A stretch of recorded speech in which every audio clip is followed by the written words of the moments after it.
All right, everybody, we are live. Dynasty Mirror, search for Huru. And I have the good brother Vincent, Letsa, Djokoto with us, all the way from London. And, we're going to chop it up in regards to being Ghanaian or black. Because, I mean, I'm pretty sure in London, you guys, you're probably referred to as black, correct? Until you tell somebody you're from Ghanaian, correct? Yeah, yeah. And probably would have to be a little bit more specific and give, nowadays I guess you have to educate a whole number of people as to where you're from. Very necessary for you to recognize diversity and identity and not to simply categorize people in one, bracket. But then again, I guess on the more positive side, in a city like London where it's multicultural, there is solidarity, I guess. That you can see people thriving in the arts and culture, for example. You can see people breaking the barriers as far as their conventional political system is involved. And Ghana currently, I know the Sam Jema, I know there are a number of MPs, members of parliament, who are of Ghanaian origin, who actually received even as long as secondary education in Ghana. There's always that, Let me ask you this: what's your thoughts on Africans having to leave the continent to go get educated in the West? What are your thoughts on that? Well, I guess I find myself in that direct position, being a student at the City University of London City Law School. And, however you decide to put it, the fact remains that our educational system in Ghana is very intertwined with the educational system that was presented to us. So it is, in essence, colonial heritage. And there is a widespread belief, and I guess quite proven if you look at the way people move in terms of employment and whatnot, that education abroad is deemed to be of better quality. And of course, there are reasons to back that up if you look at the system of education and the situation at home. But primarily, it's not. I think we have excellent universities back at home, but primarily there has just been that lack of will to sort of upgrade it to that level so we can retain all our intellectual resources. But then again, I guess the question also comes about: are you willing to go back to help? Are you willing to go back to help the system, or is this a route out of your of your original land? So that's there too. All right, so you're currently in London studying law, correct? Yes. Okay. Well, what kind of law in particular are you studying? Well, I'm doing the legal practice course. So that's basically the professional course that makes you a solicitor. So for me, purposely, was to sort of open up my options as far as commercial law is involved. And specifically, I think it's one of the most important things you're looking at. If you're looking towards governance, or you're looking towards civil service, is foreign policy. And I feel like getting a better understanding of that legal practice and, specializing in some commercial, some banking, leading on some banking law, business law and practice, stuff like that just gives you sort of an open picture and would help you, I guess, should kind of guide in decision making in the future. So I guess it gives you that global outlook. Now you were born and raised in Ghana, correct? I was, yes. And how's the I guess the culture shock from moving from Ghana to London? Well, I was previously in Wales, where I studied at Swansea. That was back in 2013 to 2016. Definitely, it takes a little bit of time to adjust. I think the things that in the culture in Ghana are like what kind of enrich life, the rich food, the music. You're missing out a lot of those things. So it's pretty much difficult to adjust.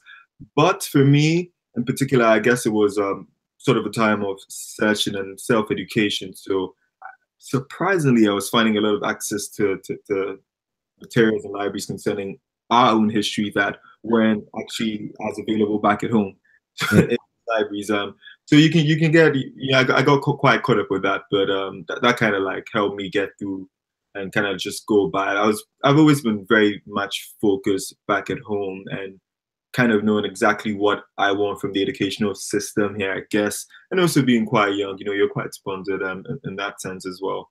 So for me, essentially, it has been a time of self-education, self-search. I mean, as far as my degree goes, probably has a lot to do with my profession, but there's still a broader picture to all of this. You know, like you don't want to be restricted to your degree and maybe that 9 to 5. You see a bigger purpose. And coming from Ghana, no matter how good your degree is, you're still going to find yourself working in a certain climate.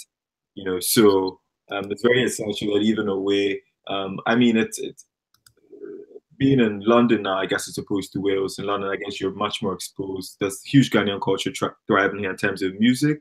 Like I said, in terms of politics, even Ghanaians are quite involved there. So there are ways in which to adjust, but I think it's very important to keep sight and mind on creating a better environment back at home and sort of looking at everything as an experience or as a guide in one way or another where it might be relevant so that can help you change stuff back at home. Not as a pedestal, not as the yardstick of which we want to develop our country, but just access to material, talking to people, and just the diversity of cities like this.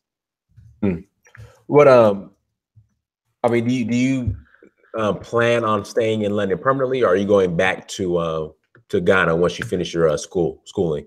I'm looking to go back to Ghana as soon as possible. Yes, he said as soon as possible. You ready to get up out of there? Yeah, you know, the thing is, Ghana is a very hospitable place, and all the problems you can complain about, I'm sure you may have encountered a few of your own. Oh yeah. The whole white Jesus thing that really threw me off. Oh yes, we'll get into that discussion.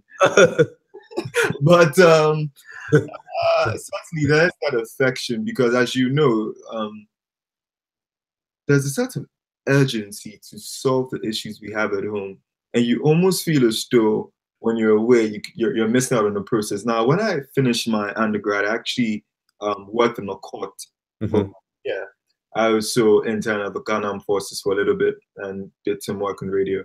So I kind of got insight into the way the system itself was working, experiencing those shortcomings, and you know, you feel as though the you can practically kind of help solve that issue. But I guess we're not finding too many people gravitating towards that side of a career choice in Ghana. People much more focused on the free markets, which makes a lot of sense because I guess it's more rewarding. You know, so when you say free marketers, what do you mean? When I say the free market again, I'm talking about two ideas. That's the idea of quintessential Ghanaian is quite entrepreneur, as you may have seen, people that are trying to get by and to trying to retail as many goods as possible. And then the idea of a white collar job, which is shaped through our educational system. So I guess that's one aspect as well. But for me, there's a broader picture, which is nation building. And I think that's where the big confusion comes. I think it's quite timely we're speaking today. Tomorrow would mark the 1948 riots, which would actually begin our emancipation for independence. So that happened on 28th of February, so it's quite timely we're speaking today. But yeah, so back to the question, the idea of nation building would have to be in accordance with our history, understanding where we emerged from and what we ought to be doing at this point in time. So for me, that's the bigger picture. And without fixing, you know, I know that the participation of people is very key to development of our country, but in a nation like Ghana, we also depend a lot on quality public administration to just create that environment to sort of finish the work that I believe was started by our Sergeant for Dr. Kwame Nkrumah until it was halted on the 24th of February 1966, which was a couple of days ago. So very timely. Let me ask you this: what actually? I still haven't gotten a true understanding of what actually happened. Why there was a coup against Kwame Nkrumah? Can you go into details about like what actually happened? The reason why? Well, the climate at home, as any emerging nation would experience, wasn't a smooth path. So there were some economic hardships, which is quite true. But the fact remains that A.W. Snelling would later admit, A.W. Snelling of the CIA would later admit that it was a U.S.-backed coup. Of course it was, yeah. Where the military took them out of power. But it's also essential to understand that it was a rift between, I'll call it a class struggle, where you had one set of people, which were the Nkrumahs, who obviously were believed in the more, I, well, I guess in Western terminology, you consider it socialist, but really it was just Ghana taking its own initiative, and we termed it positive neutralism, which meant we would accept aid from either the East or the West, regardless of what it was. We were just mainly concentrated on our nation. We're not gonna get caught up in Cold War politics, but that wasn't going to be the case. They saw the justification was Nkrumah was leaning more towards the East, and this is just, I feel like it's. I undermine it by putting in the context of global politics. But what's really happening is you have a nation that has been pushing for independence, that has been doing this as little provinces, meaning that, for example, in the Anglo state, 18th century Ghana, you had anti-imperialists already. In the central province, J.K.C. Hayford and co were already pushing for independence, but we evolved to a point where we were able to unite and come together and start building. And in 1966, it was very clear that the bigger picture Nkrumah was pushing for, United States of Africa, was in many ways a threat of some sort, just creating a sphere of influence, trying to take leadership of a continent. Ghana kind of sparked the independence movement across the African continent and wanted to coordinate it. We saw this happen with Patrice Lumumba as well. Even a month before the coup of Nkrumah, there was a coup in Nigeria as well. So this is very much coordinated, admitted. It was a clear case of just an intrusion into our development, which has been happening for over 200 years. So I guess the only difference there was you wait a decade or so. The country that's responsible for it admits it, and nobody does anything about it. So, so Right now, you plan on actually running for. You have political aspirations in Ghana. Let's dive into that. What? How do you want to, I guess, shift the political landscape in Ghana? well, currently, as far as Ghana is concerned, I feel that beyond the post-independence period, we haven't gotten into that era of a renaissance. Hmm. What has essentially happened is that after that 1966 coup, we had two political classes emerge who sort of struggled for power amongst themselves, but they haven't really been ideologically separate. So you can't, there's no real reason for that divide and rule. What I think Ghana right now needs is a reflection of the generation that actually represents it. Most of us were born in Ghana. This is a new generation in that sense. And currently in Ghana, we're not actually allowed to vote for our mayors on the basis of universal suffrage. So it's still very restricted, the sense in which we practice our democracy. And essentially, one of the biggest issues we face is people want to be able to monitor how much money that's coming through the government system and how this is used to develop their communities. And they also want to be able to decide on those objectives. So we do have on paper very smooth democracy, but if you think about it, you can only vote for our MPs, and so the entire executive is still very much quite autocratic, if I can use that word.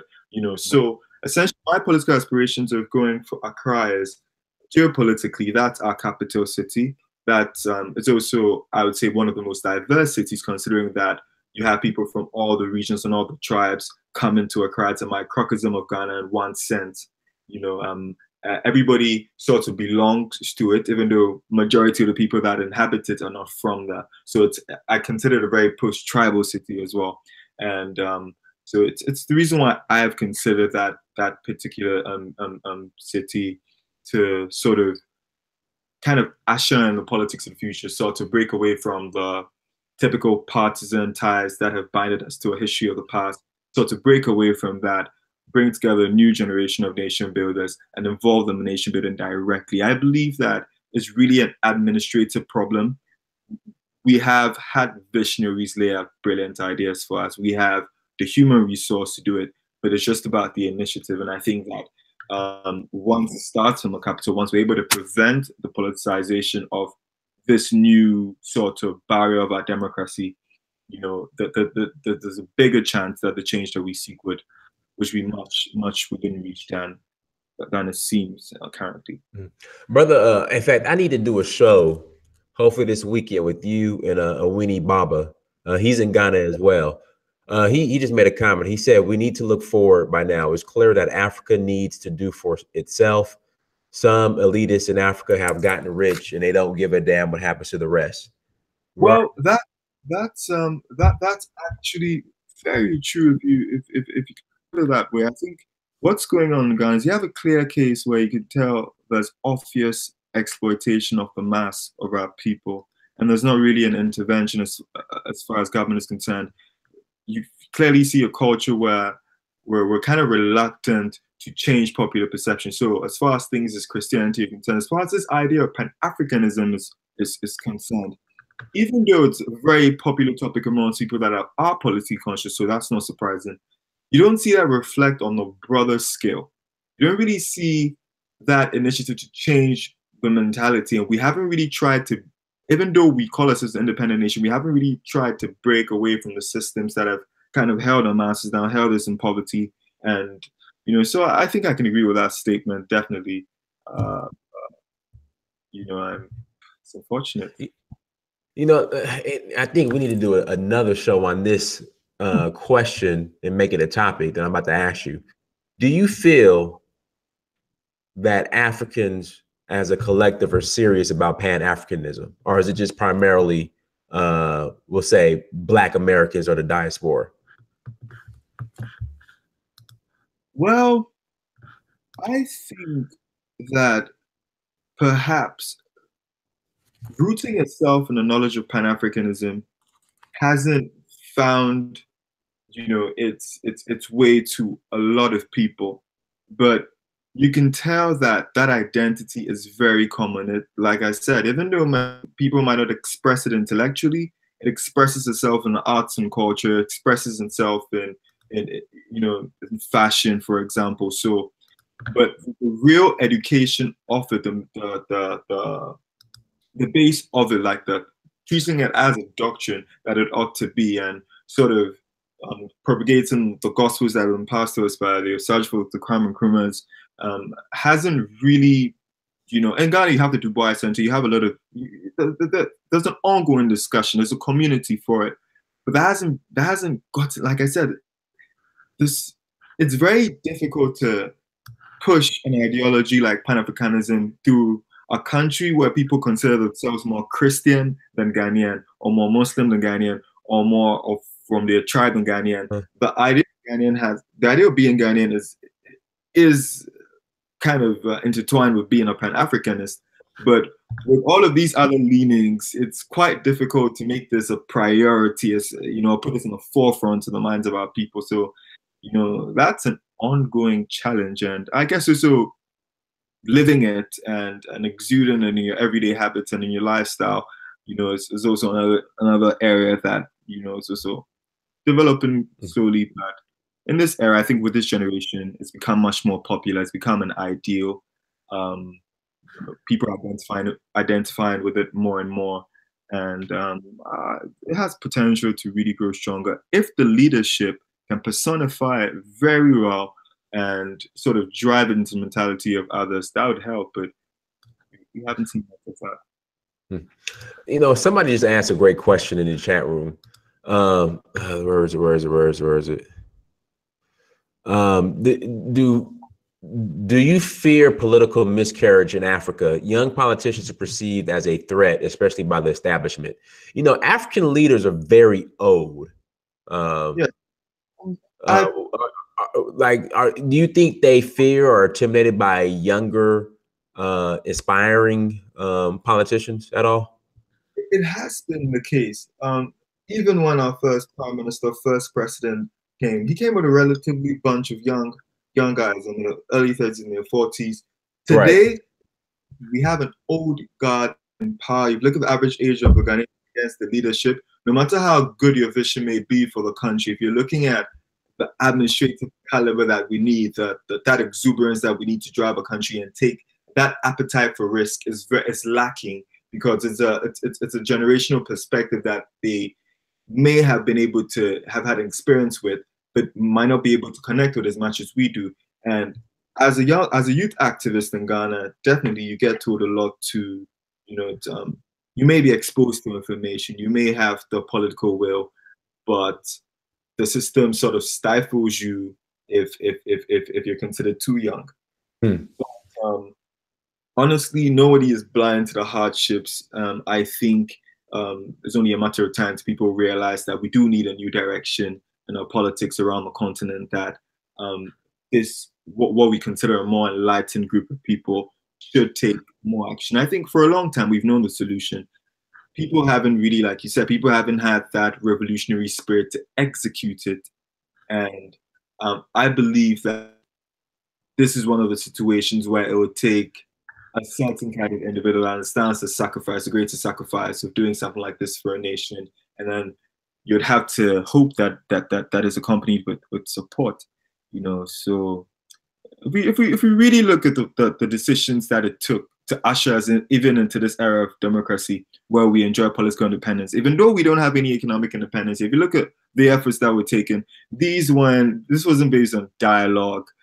This wasn't it wasn't an appeal. They had been doing that for decades and decided they had to take active steps, or the Sajifo terms, positive action, which is the problem, solve it, bring it down by any means necessary. Use the constitution as much where you can, unless you're being toppled. But understanding your rights as a citizen, understanding the broader picture that this is the environment to which the next generation of Ghanaians will have to live in. And if we don't uproot the rot, it's only we see great civilizations like Liberia. We saw what happened there as well.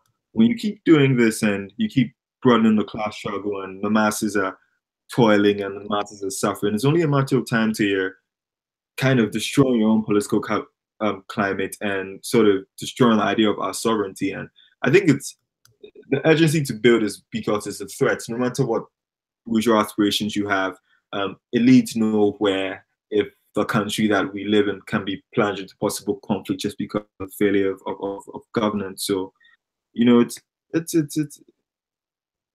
the idea should be to fix the situation, sort of. But yeah, I think that's a very, very important question, I guess.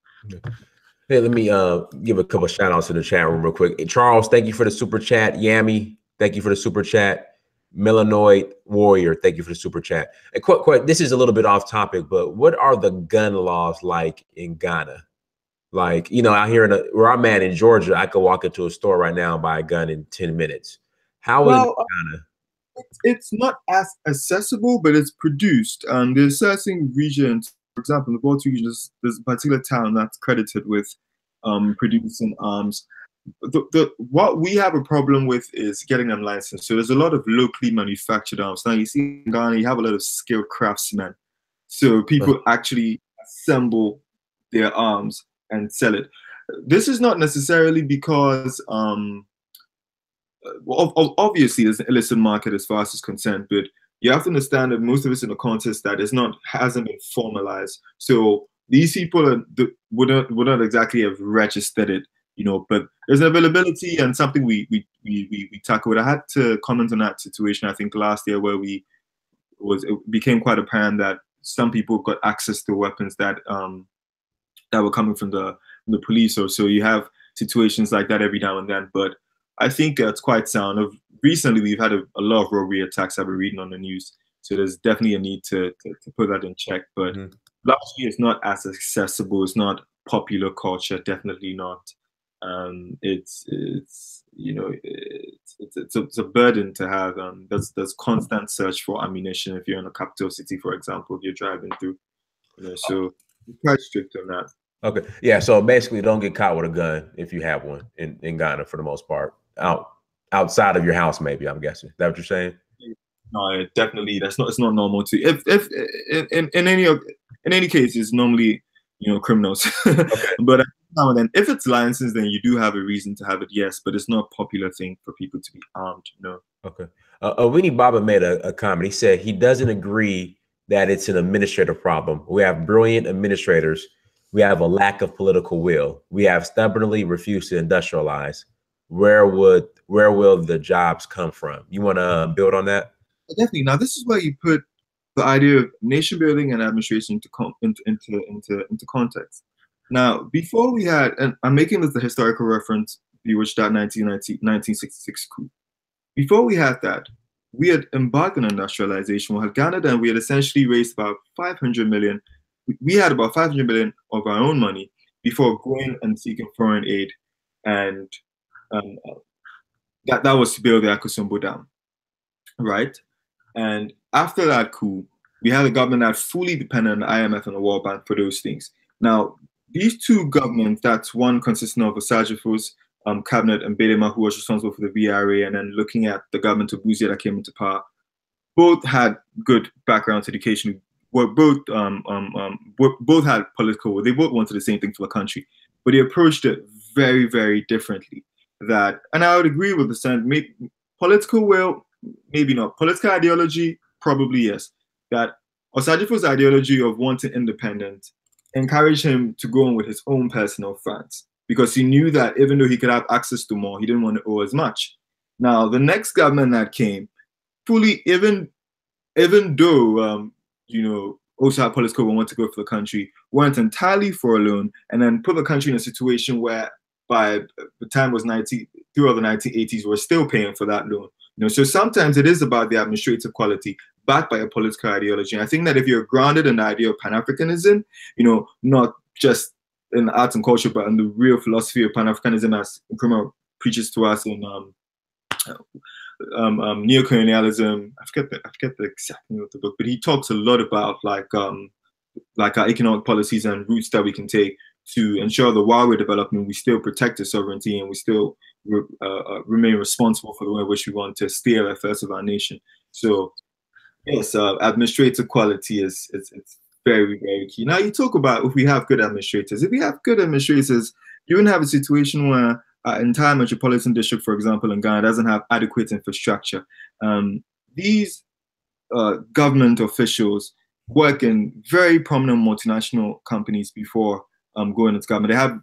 They have a very brilliant idea that regardless of your quality, you have to be technologically advanced if you want to increase the quality of your government. Communication is definitely essential. So if you're not going to implement technological advancement as a way of increasing the quality of your government, what good is it?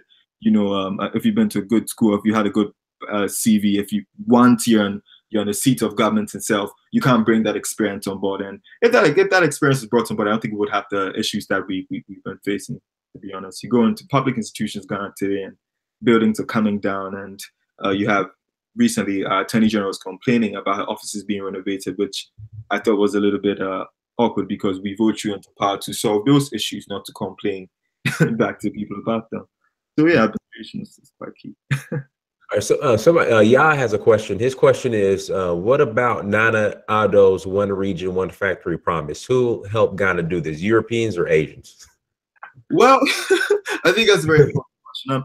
I always try not to, I'm definitely not a partisan citizen. It was a very, very ambitious promise, one that, if achieved, would bring some equity in our society.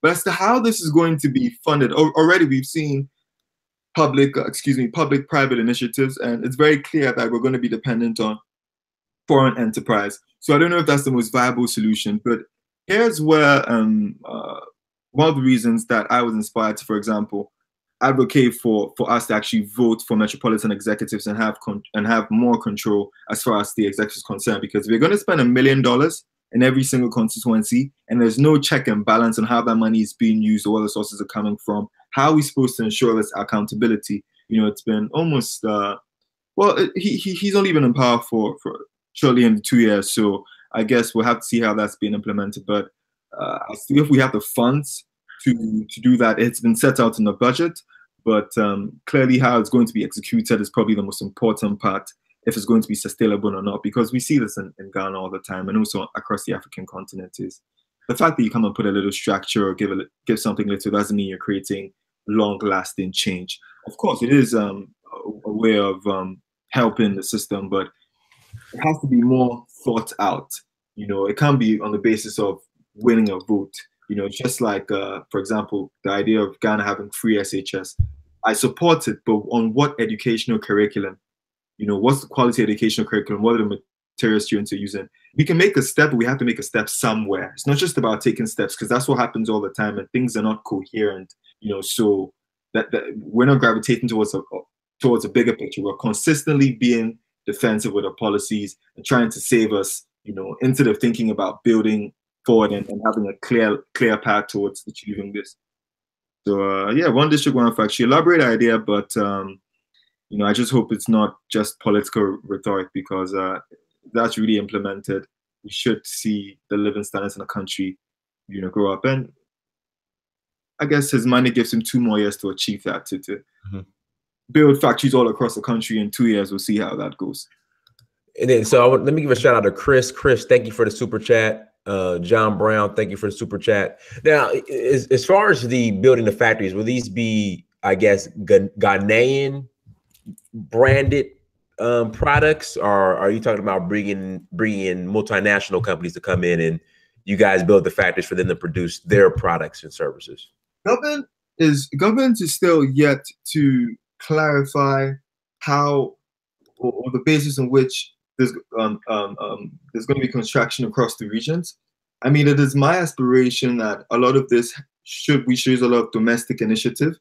That even if you're open to multinationals coming through, on what the basis on which they offer support, should still kind of cede ownership to. So there should be partnerships where we should retain ownership.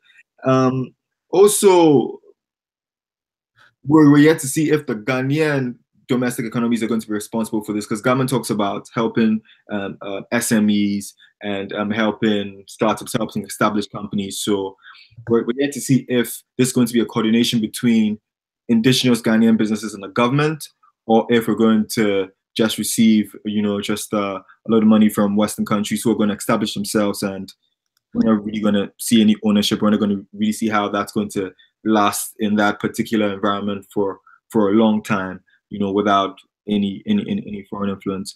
But it was like I said, it's a very elaborate promise when you think about its practicality.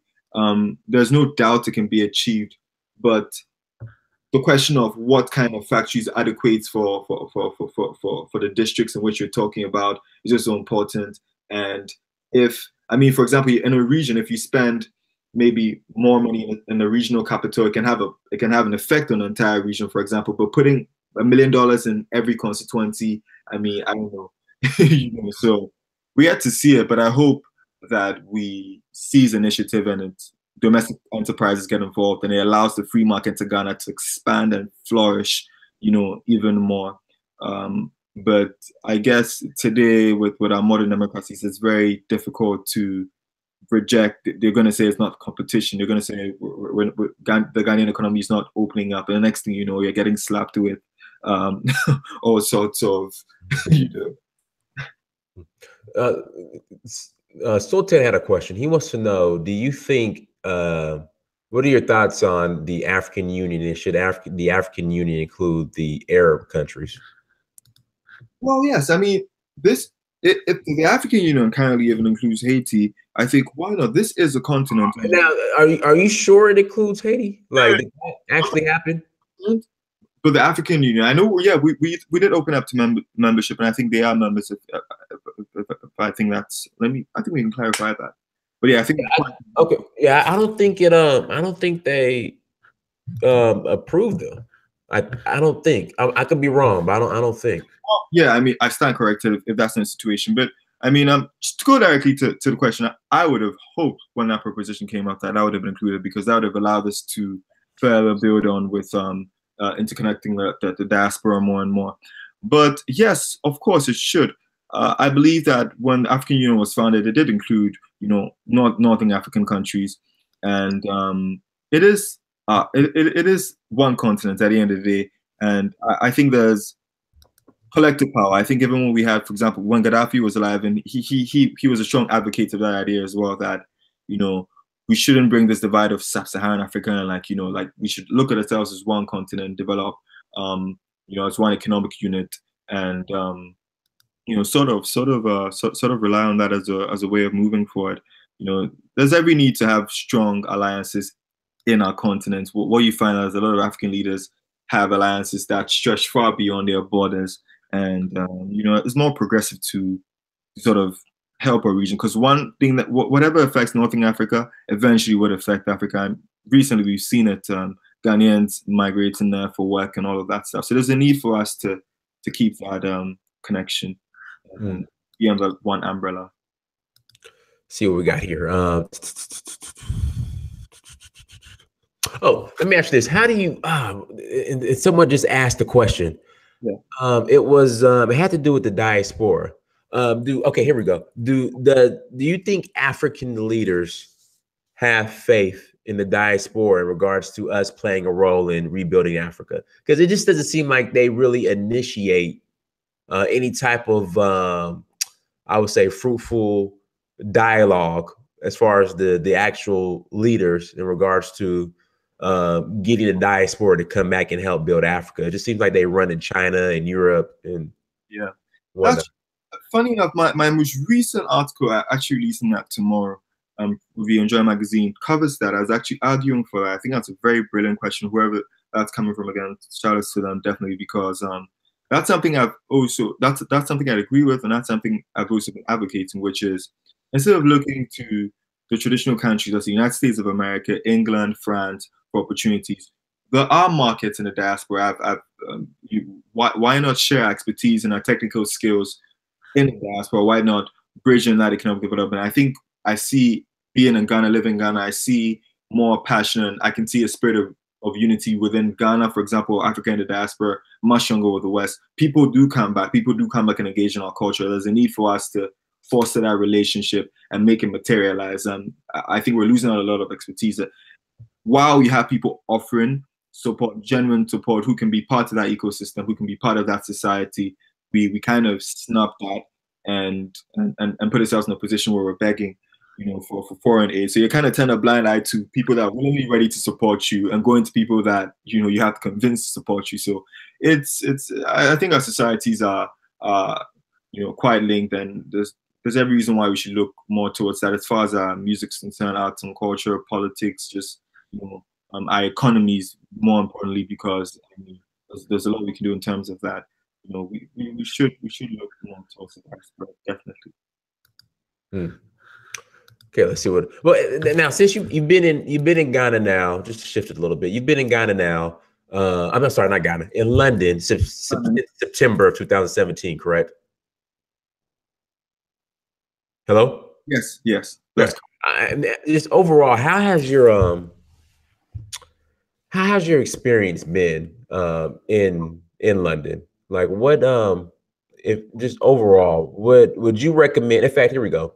Why did you choose going to London for your education instead of coming to America? Like, why do Africans choose between, what's the deciding factor usually for people like yourself, a person like yourself, in choosing London over, we'll say, New York? Well, I have been. I think I was in New York about 2 years ago. Quite an interesting city, even though it's very rowdy, it's still very beautiful, cultured. It's great to be there. But essentially, this was, you see, the thing is, in Ghana, we do have schools that practice the British curriculum. So I was in one of such schools and took my A-levels and wanted to do law.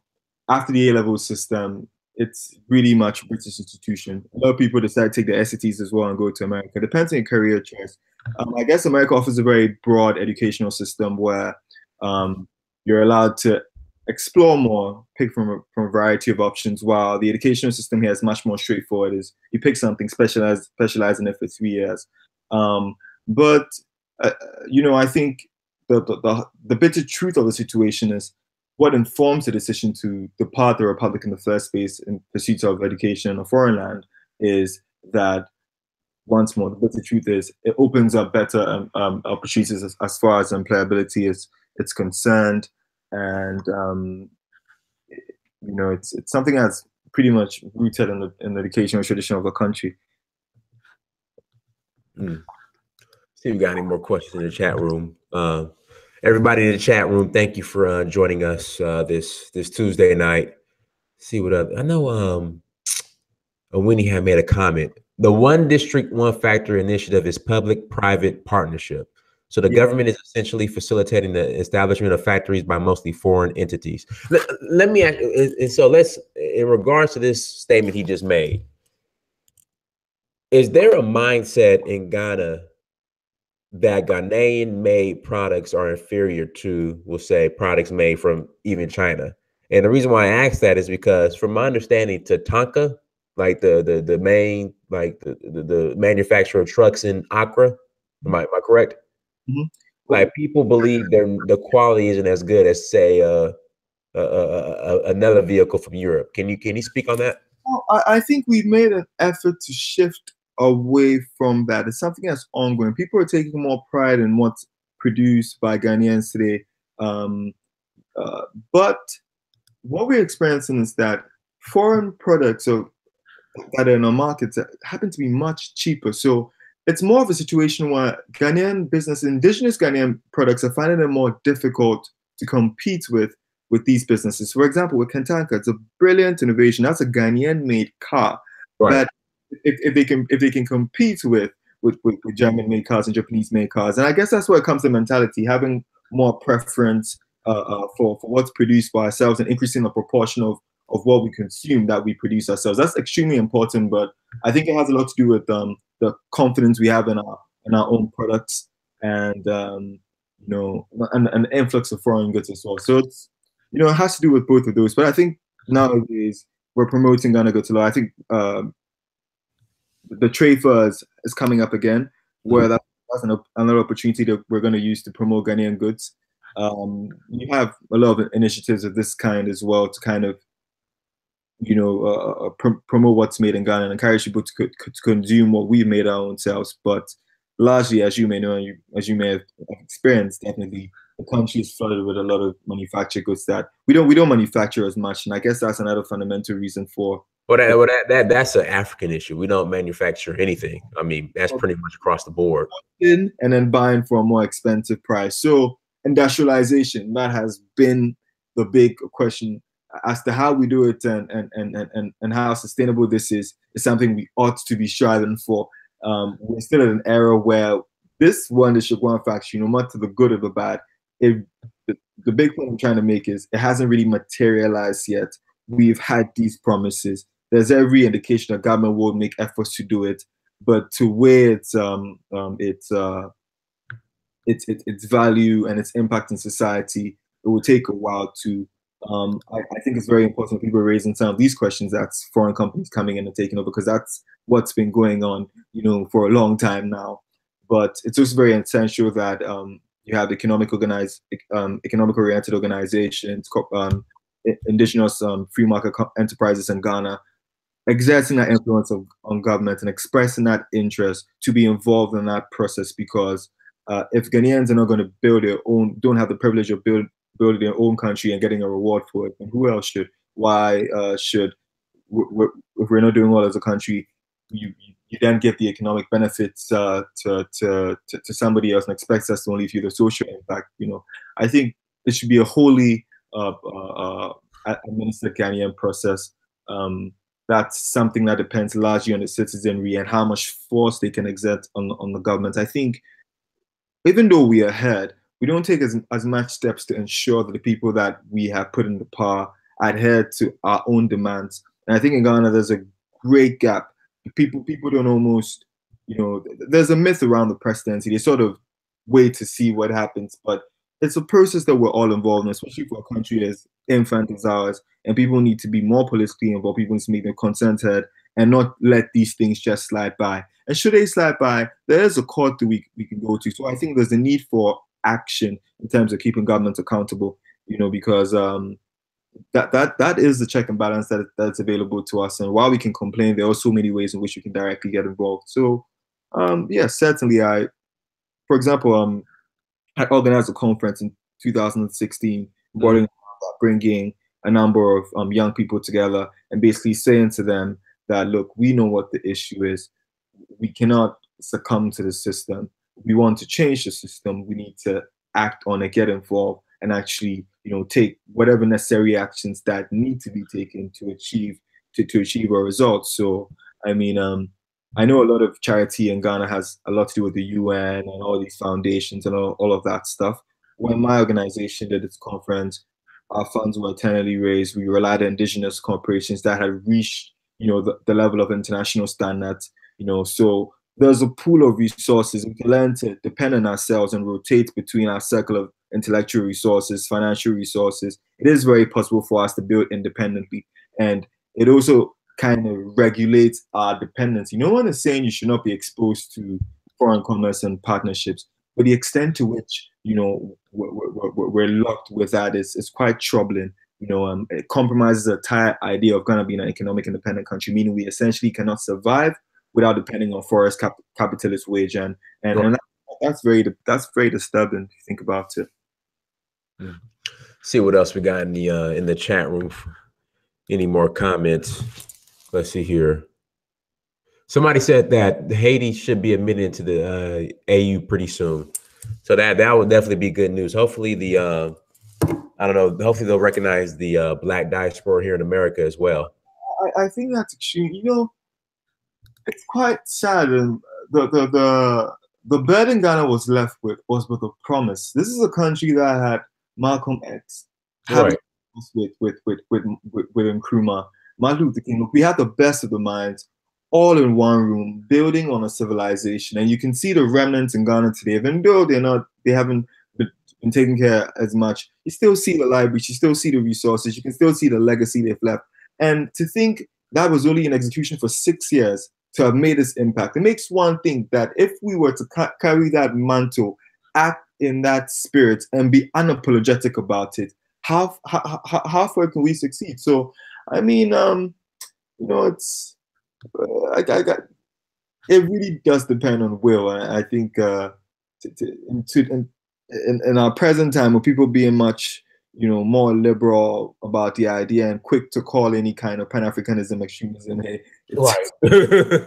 you're going to have to sort of, but we don't have that luxury of time. It's like, this is our lifetime. Are we going to be the ones that effect the change, or do we just live through it and hope that our records inspire somebody else to do it? So it's quite, but I know that a lot of my brothers in America, I know a lot of students in America that are studying as well. I try and do a lot of the African Union. They've got a lot of clubs trying to sort of spread the culture and keep in touch with the diaspora. I consider the diaspora in Africa really as one, and when you come to Ghana, you think, for people that live in such oppression, people that live in a system that doesn't allow them to flourish, for them to break through barriers and attain this much success. I was recently looking at your page and I was actually amazed. I took up a challenge you haven't taxed me with, but I saw your travel across the continent and said to myself, if this is much closer to me than it is to you, then I ought to be doing that. So you're seeing that solidarity, and it exists and it's there, but we haven't been able to bridge that gap. You have a movie industry in Ghana, for example. Right. But, as far as Black people, African Americans are concerned, they're ruling the arts and culture, whether it's music, whether it's film, whatever it is. But we haven't seen an initiative to sort of develop an intrinsic African, cinema, and that's one area in which you can say people that in that sector look to actors and actresses in Hollywood for support and for inspiration. You haven't seen you haven't seen that kind of. You find, I mean, people like Akon, there are a number of people that try and do it. Intellectually, yes, professors coming down, politically conscious people coming down, but we're not getting the rest of, we're not getting everybody else. We're getting the great thinkers, the travelers, the explorers, but we need to be one. You kind of need to look to the African continent and not see a divide. I think once it's really just gravitating towards each other. And I think we have every material to sort of inspire us if we just sort of focus on them. The greats have already done it. This is a generation that literally just has to follow the manual and implement it.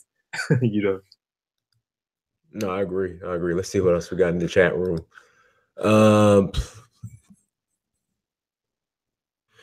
Yeah, man. I just thank you so much for coming on, man. I really appreciate it. They're loving you in the chat, man.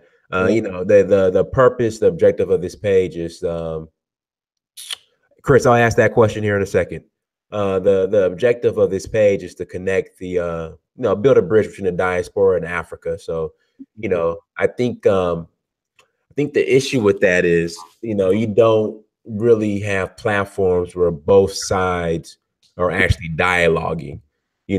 As far as from a Black American perspective, when we speak Pan Africanism, is always a room full of just Black Americans. Yeah. When if Africans speak on it, there's always just a group of people from the continent. And Black Americans aren't included in the conversation. So, this platform is to make sure we get everybody included in the conversation, especially now with the internet. It's easy. You can live stream and do it immediately. So Chris had a question. What do you think the biggest roadblock to Africans as a whole adopting Pan-Africanism? He wants to know, what do you think is the biggest roadblock to Africans as a whole adopting Pan-Africanism? It's with the political establishment. Say that one more time. It's with our political establishments. Okay. Our political establishments do not operate in the spirit of Pan-Africanism. Pan-Africanism thrives on the basis of culture. Right. So you find these great intellects in lecture halls, in forums, at public meetings. You do not find them in government. And even where you do find them in government, they do not form the majority. So the incentive for power in a country like Ghana is far-fetched from Pan-Africanism. If we had people that understood it, had consumed it, they would be informed in their decisions, at least in government. But it's not part of the basis of our educational system in Ghana, for example. This is something you find on your own. You talk the basics, but it's only when you... So the biggest roadblock, I'd say, is we have a fountain of wisdom exposed to only people that are politically conscious.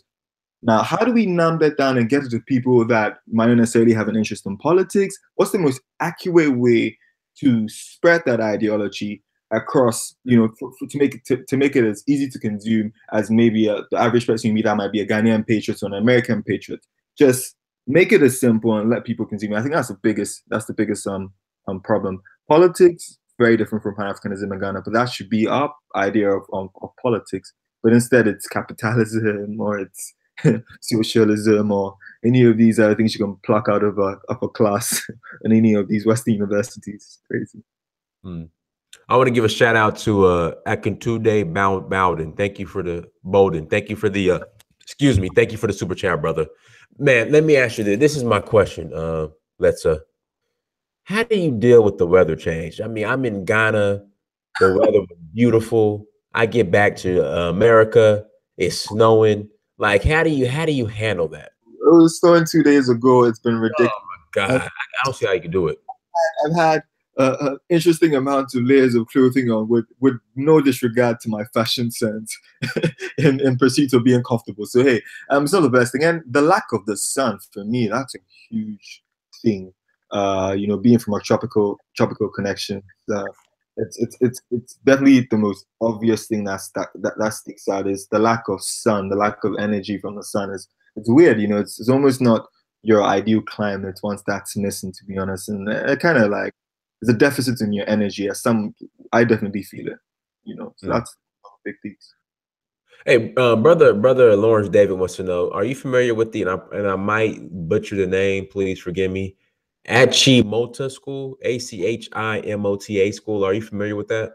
Yes, I am. Definitely. It's one of the prime institutions of Ghana, one of the first educational institutions as well. If not this, I think, yeah, Fanspin Machimoto. That was the second one, I believe. I've actually done it. I wrote I recently did some poetry for their journal. Okay. Talking about a few issues here, moral issues. Yeah, it's a great institution. It's been essential. It's turned out at least most of the public servants we've had, including Osage for Dr. Kwame Nkrumah. I know it's first Black principal. We had Agre, we had Nyaho Chapman as well. It's had some great statesmen, pioneers, and it probably has the best alumni you can think about as far as a Ghanaian school is concerned, and that's a fact. So, yeah, it's a great school. Okay, perfect. Yeah, brother, we'll go ahead and close out, again, thank you so much for coming on. I mean, please share with everybody how they can get in contact with you, and then also you write articles and poetry. So I don't know if you have a platform for that, please. I basically got I've got a website, vlkjokoto.org, and you can find everything. You said VTHE. What's the rest? VLK. BLK. DJ. DJ. OKOTO.org. Okay, so the BLK in your last name.org. Basically VLK. So V for Vincent, L for Letsa, and so it's VLK like MLK, but VLK. Okay, VLK, got it. VLK, okay. And then Djokoto. So that's DJOKOTO.org. Last name.com. That's my website. You can find interviews, articles, art, reels. It's got a number of interesting things on there, and it would lead you to it'll refer you to a few sites so you can get a lot of information. I do a lot of historical research, so my articles are sort of they kind of include facts and where we come from, all of that stuff. So I hope a lot of people would enjoy that. Hopefully. Okay. All right, perfect. All right, someone has one more question. All right, this is the last question. Kales, go ahead. Kales Anderson, you got it. Last question. Hurry up. Come on. Come with it.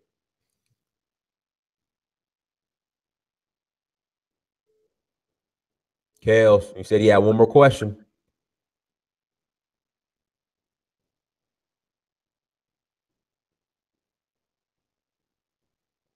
Kales, we're waiting on you, sir, or ma'am.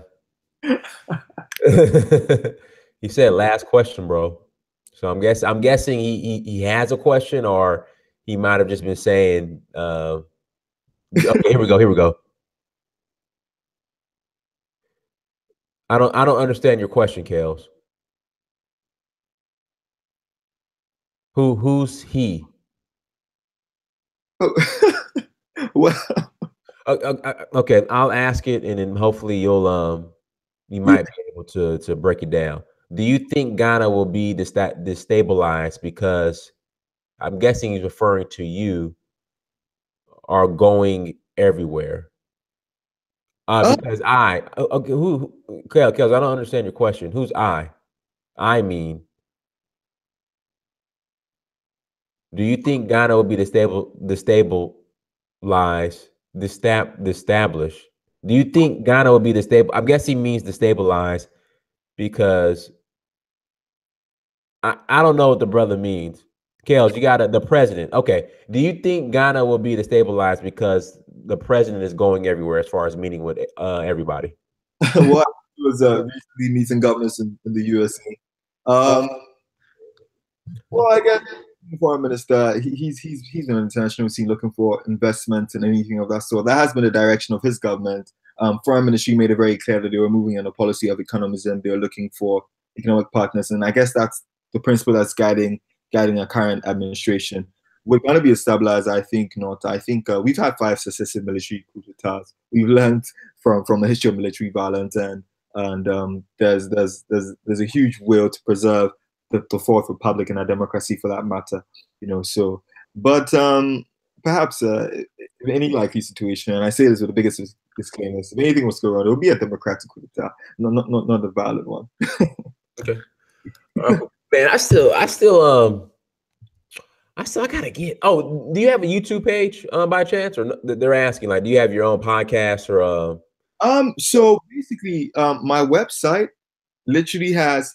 I was a policy analyst on radio, so I said a lot of views concerning Ghana and what was going on there. I've made it such a way where everything. So you get the poetry on the website, you get the articles on the website, you see videos on the website. I think I've also got like a short reel on old Ghanaian history, so you can see how Ghana looked in the 50s or so. So everything is on the website. You can everything there. Yeah, I try to make it put everything at one time, be as simple as possible. All right, perfect. Brother, is there anything else you want to share in closing? And guys, I apologize. It's .org. It's VLKDJOKOTO.org. I apologize about that. Not .com.org. Yes. Brother, is there anything else you want to share in closing before we log out? Just on the basis of the experience I've had today, I'm just glad that we're dialoguing more. I'm hoping that it would move beyond the point of lip service, and hopefully at some point in time we'll be able to take concerted actions together, organize things, just make that collective effort as a group. So I'm happy to stay in constant conversation with people that are open to similar ideas, discourse, learning more, and broadening our horizons. So it's been a great chat, and I'm looking forward to more of these. You know what, man? Somebody has a great question. I have to ask this question. Grace is a good question. You have to answer this question. I promise this is the last question. No worries, no worries. Absolutely. Okay. Grace says robbery is getting out of hand. The ECOWAS visa free is going to work against Ghana because it allows Africans from any nation to come in without an ID. Well, you got to have your visa. You still have a ID or a passport. It's just you don't have to get a visa, I'm guessing. But how do you feel about it? I understand where she's coming from essentially, because even in some cases where you do not have ID, you find people still being able to go across the borders. Yes, I share in her worries as far as the increase of crime in Ghana is concerned. Definitely, our security institutions need to step up. I've said that before in a previous interview as well, that it has to do with community building, the availability of police, and if they have resources to combat crime. That's extremely important. And also not ignoring the slums, because once we're ignoring the slums, once we're not solving issues of employment, this won't stop. Now with the ECOWAS situation, it's a catch-22 situation, because allowing freedom will kind of enhance, commerce and between the countries, and all that it comes with. And there's also a way of sort of uniting some major capitals. For example, if you have access to, there's a bigger chance that you're a consumer of African goods if you have access to those markets. So it comes with a lot of advantages, but it does come with that threat as well. And for example, in a country like Ghana, where we've had almost all our bordering countries haven't been through one sort of political turmoil or civil war or another. Yes, there are security concerns, but this is where we have to have faith in our security institutions to tackle these and to ensure these. But it's very, very difficult in the spirit of African unity, in the spirit of collectively developing our nations, all of us being emerging nations, to kind of have strict border regulations that don't allow freedom of movement. And in Ghana, for example, not all of that has to do a lot with let's say labor. Sometimes it also allows technical skills to come into the country. So it allows the best of the best around the African continent to help build Ghana in a very multicultural capital like it does. So it has its benefits, but it also would have its flaws that we need to check. This is a clear example where one person have that fear simply because you have no faith in government to deal with a situation like that, or to administer of a situation like that. So this is I guess that question really that suggests why Africa does have a leadership crisis and a need for effective administration. So at least we can be confident in taking measures of that caliber, for example. That's a great question. Oh, no problem. All right, everybody. Again, everybody, thank you so much for coming on. Dynasty Amir, Search for Huru. If you're new to this platform, if this is your first time watching, please make sure you subscribe to the platform, to the page. Also, make sure you share and like the videos. Also, go to Search for Huru on Instagram, Snapchat, Twitter, and Facebook. And then go to searchforhuru.com, go to Instagram.com. I'm sorry, I'm tripping. Go to searchforhuru.com, go to dynastymirror.com, and go to amazon.com and search your name, Dynasty Mirror. Please buy a book. Guys, again, thank you so much for coming on. Seth, that will be for part 2.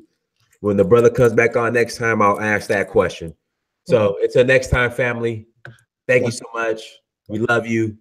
Definitely love you guys too, definitely. Thank you to the host. Thank you for the guests for coming on. Vincent, thank you so much. We appreciate it. Till next time. Peace.